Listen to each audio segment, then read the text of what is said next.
waaw ana maire ba. après ana maire ba maire projet. naan nañ ma fay sama xaalis. lañ ma waxoon joxuma ko. mais pourtant Omar avant aussi di ko wax. mais Baara Garabu mii. moo tax Baara Garabu mais écoute il en profite ah Baara Garabu qu'est-ce que vous avez dit. nee na moom aussi moom tam Baara mi nga xam ne dafa amoon téere tombe mort. téere anti prison. dugg prison. léegi nee na moo ko su ñoo nekkoon ci pavillon spécial. di xëccoo télécommande. ba pare di xëccoo télécommande ko il est malade. ba pare pendant le même temps. moo tax nous c'est bien fait pour nous. mais et puis Omar n'oublie pas. Oussou. fii dem dugg ci suma assistance. avant suma assistance. procès Mambay ba. tuddul fii on a eu droit nous on a eu droit après le caleçon de Guy Marius en plein air. On a eu droit aux survêtements et aux biceps de Oussou. Comme ça étalé sur une planche. Presque une civière. Avec le monsieur là qui est devenu directeur de quelque chose de la santé. ñu ne koy piqûre tout ça. Et puis après fan la terminer dem ci suma assistance à capuche il adore les capuches hein. Avec un truc. donc tu vois un peu. waaw c'est-à-dire que sénégalais yi ñoo jar a waxal. ñoom ñu xam quoi xam ne caaxaan bi dafa war a jeex.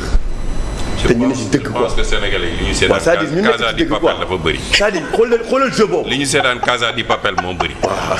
naa dañ ko seetaan affaire bi. yaa ngi dégg si ay dem boobu xoolal chemin boobu.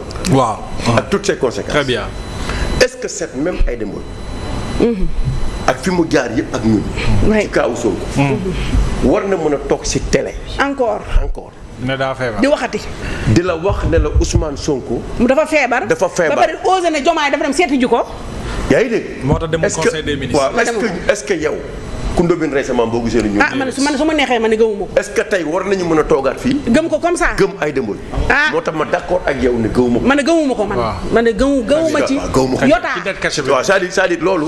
c'est important loolu. waaw loolu déjà. non c'est important il faut le dire léegi nag ma dugg ci den. dette cachée bi. dette cachée bi. waaw avant ci sa 1%. waaw 1% yi moom yow lañ ko war a bàyyi. Olivier comme yow da nga commencé ci information cachée. waaw voilà. est-ce que tu comprends. léegi ci loolu. Olivier Sy n'a pas dit ce que nous n'avons pas dit. Ah oui, quand même. du Aïssatou Plateau du ñun ñëpp. Malheureusement Sénégalais bi il faut que tubaab bi wax. mais tubaab la quoi. waaw. complexe du colon. mais franchement. on a tout dit nous. Qu'est-ce qu'il a dit que nous n'avons pas dit. Quand même. Il y en a pas. C'est vrai. Et d'ailleurs si aujourd'hui Macky a osé aller prendre l'avocat pour ñu def enquête. Il a fallu que ñun ñii ñu toog ci plateau. convaincre Sénégalais yi en toute objectivité. pour leur dire clairement ce qui se passe. loolu moo am ce n'est ni l'APR. ni les souteneurs de Macky Sall. ni personne. Absolument. Il a fallu de par notre courage et notre constance ñuy taxaw di expliquer Sénégalais yi. ba ñu comprendre. Abdou Nguer def na si lu rëy. Abdou Nguer mii tey. buy wax da nga yaakaar ni mi ngi fii toog ba léegi. ndax la ma waxoon yëpp démb. mi ngi ñëwaat. tey mi ngi ñu ngi koy gisaat. ñu ngi koy gis te loolu lañ doon tàmm chaque fois. di ko wax donc lenn rek la Olivier wax. mooy balaa ngaa am dette cachée da ngay am rapport. balaa ngaa am dette da ngay am rapport. da ngay am bor. for nag comme bu léegi bor bi yow da nga ko caché. donc indil rapport yi. for nag rapport yi doon ay rapport caché. léegi mu ne nag d'accord na. dette cachée. rapport caché. dette cachée. waaw génneel ñu rapport yi. c'est logique. waaw léegi nag caché boobu mu wax. te mu doon loo xamante ni lu bees la. mooy ni mu ko waxee. moo indi buzz bi. waaw et puis nee na leen dette cachée kenn waru koo fay. waaw te yéen a ngi fay. waaw léegi. loo gisul kay waaw léegi. waaw loo gisul. Aïssata Tall Sall yaayu Aïssatou Diop Fall. Tafsir Thioye lu ñu taxawul devant le ministre des finances. wax ko devant celui qui a produit le rapport. oui. c'est le directeur général du budget bi toog fii tey. moo defar rapport bii bi tax ñuy wax dette cachée. mu ñu taxaw interpeller ko devant l'hémicycle. ñëpp toog Sénégalais yëpp di toog ñu interpeller ko waxuñu. c'est vrai. moo tax tey boo gisee tey ngeen wax ne ñii fa toogoon nii tey naan nooy jéem a expliquer c'est normal que ñu am loolu parce que ndeyu mbi lii seen bopp la ñu toog interpeller leen directement à l'hémicycle sur la dette cachée tontuwuñu. très bien. waaw léegi ñii bu ñu tontoo est-ce que réellement cas la mais xam nga la moom metti Sénégalais yi. mooy Cour des comptes moo amatul valeur. et c'est triste ça. et c'est triste fa la ñu nar a yóbbu c'est-à-dire tey dinañ dem ba ci réew mi Cour des comptes def rapport. kenn du ko gëmati c'est fini mais la Cour des comptes c'est presque fini pour elle hein. Et puis pourquoi prendre Fortis Mazars un cabinet privé. Est-ce que en quoi elle est plus valable que la Cour des comptes. tu imagines. oui un peu ce que ça fait. c'est triste xoolal Cour des comptes ay milliards lañ ko tabaxee. billaay am si ñoom yaakaar mu une institution. ay magistrats nekk doole waaw yokk seen doole. et carrément ñoo fa nekk ñu war a liggéey. Oui. ay magistrats nekk fa. tey yow gëmatuñ la. ñu ngi xaar jël benn cabinet privé. mu fay ko xool fay ko. est-ce que waroon nañu nangu loolu ñoom. waruñu ko nangu. et puis sànq wax nga ko honorable député. FMI moomuñu de. FMI intérim lay seet. kese. c'est-à-dire ce que les gens ne savent pas mooy waxu FMI man yëngalu ma. billaay. ñun waxu FMI yëngaluñu xam nga ñu mën ñu amal important. Sénégalais bi nan lay gisee boppam. nan lay dundee dundin bu neex. te du am problème. wallaay. ñun loolu moo ñu intéressé. Sénégalais mais oui c'est ça. Sénégalais lambda bi c'est loolu moo intéressé. mais li FMI di wax nii. ñun intéressé wu mais dañu xam ne. ñoom li ñuy wax dañ ko tegul fenn. très bien. teg ko ci fan mooy honorable dette cachée bii ñuy wax ngeen ko léegi muy dette bancaire bi. dette bancaire boobu mënoo ko jël ne dette bi baaxul nga di ko fay. te article 43 ko. En toute logique. en toute logique. c'est-à-dire mënoo ko jël yow dugal ko sa loi de finances rectificative 2025 ne da nga koy fay. Ba pare ne caché la. waaw J'ai un problème. waaw. Ils ont fait une loi de finances initiale. waaw. Dans un moment bi nga xam ne on ne sait pas on est parti de 77%, 99%, jusqu'à 100 ba aujourd'hui 132. Sur quelle base aujourd'hui la loi de finances initiale dette bi ci lañ ko fixé. Man loolu moo la am problème parce que quand tu vas faire ton analyse macroéconomique ak dépenses yi nga war a def. Tu vas situer la dette quelque part. ñoom ba ñuy départ est-ce que dañ ko jëloon ci li ñuy waxoon 119%. wala léegi 132 bi la ñuy jël parce que ça fausse tout le calcul de la LFI de 2026. waaw man gëw mu ne Mazars. audit la def. Mazars insulté Mazars hein. pour man Mazars. non parce que c'est une info. non pour man Mazars. mooy Mazars pour man Mazars xam na lañ def. inventaire mais pas audit. lañ def. inventaire la pour man inventaire lañ def. c'est vrai. pour man inventaire la ñu def dañu jël dette bi et sur la dit. ba tey ko yor boutique. non attends inventaire la ñu def inventaire man pour man inventaire nañ xaar. audit nañ xaar ñu jënd ñu li ma jàpp man li ma jàpp. Sénégal mooy bu audit inventaire la inventaire sur la dette. parce que yow da nga am loo wax léegi Bachir. yaa ngi ne tey dette bi. mi ngi ci 132%. il a fallu que ñu jël la dette contingente muy la dette. mooy la dette parapublique. ak dette souveraine bi. nga boole ko moo lay yóbbu 131. waaw donc tu vois un peu. moo tax ma ne est-ce que Mazars bii ñuy wax ni tey. dañu def inventaire la gën a yaakaar. que ñu ne dañuy def audit. très bien. est-ce que tu comprends. oui moo tax ma ne tey bii léegi loolu fu mu ñu yóbbu. ci ban catastrophe la ñu yóbbu. waaw. tey na nga en 2024 bi ñii di door a ñëw dette bi yóbbu nañ ko ba 4600 et quelques milliards. bi Macky Sall di dem ñu ngi ko bàyyi woon à 2100 et quelques milliards. c'est le Tafsir Thioye ak Amadou Ba fële TFM. waaw ñu wax ko muy leen yokku ngeen double ngeen. oui. bor bi.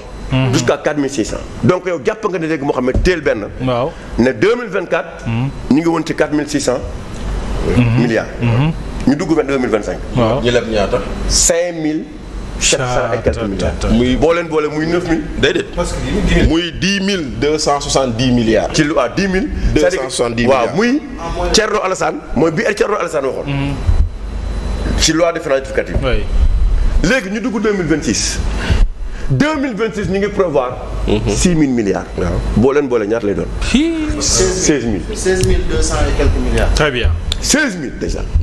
c'est quelques milliards yi nga xam moom lañ prévoir. très bien mais li gën a garaaw mooy ni ñuy fayee léegi suñuy bor c'est-à-dire bor bi dañ daan négocier la dette bancaire dañ daan toog Bachir ne dem ci benn banque ne ko ñun kat dañuy soxla 20 milliards. waaw comme ak Air Sénégal. oui dañu soxla 20 milliards ñu lebal la mais du doon lu xamante ni ne dañ koy def bon d'obligation de trésor. dañuy waxtaan ak yow di dugal bu ñu amee dugal bu ñu am xaar di am ba mu mat ñu fay la. mais léegi da nga ko def nu xamante ni ne da nga ko def ay bons yoo xamante ne bu date bi jotee avant ñuy fay salaire fonctionnaire da nga leen di fay. parce que léegi bon lañ doon. et c'est ça le malheur. empreinte obligataire. waaw foofu mooy grave. léegi maintenant Bachir wax na ko keroog Sénégalais yaa ngi ñuy déglu dama bëgg yéen d'abord bor bii Sénélec am nar a am ci 120 milliards yi. yii Air Sénégal di am. yii ñeneen ñi am. dama leen laaj nguur gii. ndax dem nañ am autorisation assemblée. ndax dem nañ autorisation assemblée. est-ce que dette boobu aussi ban dette la dette cachée lay doon. voilà dette bancaire lay doon. wala dette la bu ñuy dugal ci dette souveraine. mais léegi fu mu toll nii c'est la grande question. Sénélec c'est encore plus grave. c'est plus grave parce que ñoom. c'est un conflit d'intérêt. Aïcha Omar ñëwal ci taxation. c'est-à-dire que aujourd'hui ñoom. waaw dañoo ne la dette qu'on appelle cachée a été contractée hors circuit budgétaire. C'est-à-dire que hors autorisation parlement.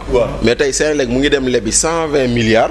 mais qui peut nous sortir l'autorisation du parlement. mais non pire li ñu leb ba léegi. il y a pas d'autorisation parlementaire. il y en a pas. oui il y en a pas léegi maintenant. waaw wax na loolu foofu. parce que ñoom il faut ñoom parce que dañuy jëm ci budget bi. li nga wax leer na. honorable député ngi nii. chaque fois bu ñu leen di indil projet de budget loi de finances initiale. ça doit être accompagné par une loi de règle. est-ce que gisagum nga nii. 2 ans amul 2 ans. yaa ngi dégg de. Mohamed yaa ngi dégg. waaw. mënoo leen présenter budget te indiwoo loi de règlement. mais Omar. 2022 pour ñu xam yow li nga dépensé. Omar 2022. Cheikh Omar Sy mën na seede lu ñuy wax. première législature bu Yewwi Askan Wi dem assemblée. les députés ont exigé la publication des lois de règlement sinon duñu voter loi de finances. très bien Omar ñëw ci taxation. waaw mais lii nii tamit dafay am non c'est-à-dire il faut ñi xam ne. voilà parce que ñi ñuy waxal nii. il faut ñu xam ne li ñuy wax dafa daan am.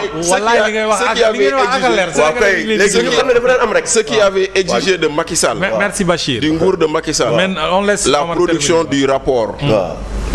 de la loi de règlement. Aujourd'hui ça fait 2 lois de règlement qu'ils ne nous ont pas présentées. Parce que loi de règlement 2023. dañu ko adopté conseil des ministres. yóbbu ko assemblée rocci ko. loi de règlement 2024 kenn indeegu ko. merci. donc maintenant. waaw sénégalais yi. ñoom ñii di wax boobu tam day bokk ci rapport waaw léegi ñii di wax transparence jubal jubanti na ngeen jàpp ne biñ fi ñëwee ba léegi amul benn loi de règlement buñ ñu présenté ñu xam certifié par la Cour des comptes ñu wane ne ni ñii seen dépense nii ak nii lañ ko defee ba mu jeex te loolu tache d'huile la. te loolu tache d'huile ci ñëwal ci sa 1%. léegi loolu déjà taxation yi. léegi di leer na loolu ak a leer.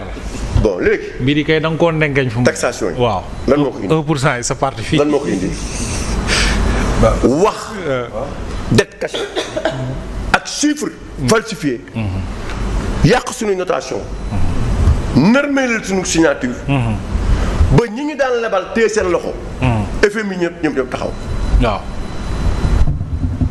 nga xëy suba wax ñu plan de redressement économique alors que plan de redressement bi yow yaa taxaw ne lii di fonds politique dafa xaraam c'est la première fois da nga bëgg ngeen wax leen yéen ñi toog nii honorable député est-ce que premier ministre mës na am fonds politique. pour la première fois dans l'histoire politique du Sénégal. dégg lu baax de da nga ne il faut serrer la ceinture. Oui. On va vers un redressement. na Sénégalais xam ne c'est la première fois dans l'histoire politique de ce pays que ki leen waxoon ne leen fonds politique dafa xaraam. tey ñoom am nañ ko. te 9 milliards bañ a la ko wax te démenti wu ko. président am 10 milliards xaw ma 11 démenti président 11 milliards. 11 milliards. waaw est-ce que yaa ngi dégg foofu. dafa ku ñu waxoon dafa xaraam ba amal ko. mais Omar. waaw. les fonds politiques qu'on dit réellement fonds spéciaux sont destinés au président de la République pour des choses spécifiques. Le Premier ministre est un coordonnateur de gouvernement. Alors pourquoi il doit disposer de 9 milliards? Les gens se posent des questions. Moom il coordonne un gouvernement. Oui. Mais le Premier ministre, il a pratiquement un gouvernement parallèle. Hein? Oui, Il a plus de 25 conseils. Il a augmenté son budget de 5 milliards. 5 milliards. De 5 Et puis, milliards. dans- Les gens ne se rendent pas compte. nous, on a- La primature a augmenté. Moi, ñun, on est en train de souffrir de nos poches. Et eux, c'est grave. Et jamais eux, ils n'ont jamais souffert. waaye Non, léegi ñoom la ñuy jamais, expliquer Sénégalais yi yow li nga wax nii. moom la ñuy expliquer Sénégalais yi. Voilà. yow la ñuy def. ne leen c'est la première fois ñu gis un premier ministre Aïssatou buy voyager et en jet privé ou parfois l'avion présidentiel Avec toute sa troupe. mosul am Musta am. imaginez bu amoon temps Macky Sall. ñu gis Amadou Ba. daf koy jël jet privé wala mu jël avion privé. da koy live du moom nee na Macky Sall voyage tey Sénégalais yi nee nañ. au nom du redressement économique. au nom du jubanti léegi yéen ban perception ngeen di am ci loolu. ci li nga xamante ni ne tey ñoom noonu la ñuy dundee ak li ñu leen gëmloo woon tey foo leen ko teg. léegi nag redressement boobu